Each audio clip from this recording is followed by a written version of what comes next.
Pernah nggak sih kalian kepikiran gimana ceritanya Samsung yang biasanya bikin HP dan TV tiba-tiba nyemplung ke dunia otomotif? Eits, ini bukan hoax. Di video ini kita akan membongkar perjalanan Renault Samsung Motors dari awal berdiri, krisis ekonomi, hingga berubah nama jadi Renault Korea Motors. Siapkan camilan kalian, karena ceritanya penuh kejutan. Arti nama Samsung, ngomong-ngomong kalian tahu nggak sih arti dari nama Samsung? Dalam bahasa Korea, Samsung berarti 3 bintang. Nama ini dipilih oleh pendirinya, Lee Byung-chul, dengan harapan perusahaannya akan menjadi kuat dan abadi seperti bintang di langit. Babak 1 Samsung masuk ke dunia otomotif 94-98. Jadi begini sob, pada tahun 1994 Samsung yang saat itu udah jadi raksasa elektronik tiba-tiba kepikiran, gimana kalau kita bikin mobil? Akhirnya mereka mendirikan Samsung Motors dengan modal nekat dan kerjasama teknis dengan Nissan. Tapi sialnya, baru aja mereka ngeluarin mobil pertama mereka, Samsung SM5, di tahun 1998, krisis moneter Asia bikin ekonomi Korea Selatan berantakan. Samsung Motors pun ikut kena dampaknya. Babak kedua, Renault datang menyelamatkan tahun 2000. Karena lagi kepepet, Samsung akhirnya menjual divisi otomotifnya ke Renault pada tahun 2000. Renault beli 70% saham Samsung Motors dengan harga 560 juta US dollar. Sejak saat itu, namanya berubah jadi Renault Samsung Motors. Bisa dibilang, ini kayak kisah cinta antara teknologi Eropa dan kepraktisan Korea.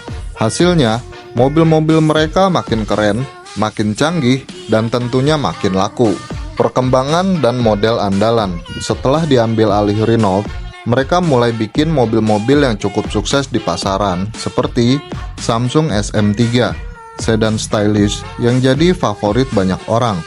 Lalu ada QM6, SUV favorit di Korea, laku 4.767 unit pada Desember 2020. Lalu ada XM3, SUV yang kece abis, dirilis tahun 2020, langsung ngehits di Korea. Tapi sayangnya nggak semua berjalan mulus sob. Tahun 2020 mereka cuma berhasil menjual 116.166 unit, turun 34,5% dibanding tahun sebelumnya karena pandemi COVID-19. Sedih sih. Fakta menarik Renault Samsung Motors, pendapatan Renault Samsung Motors di tahun 2022 4,86 triliun won Korea Selatan.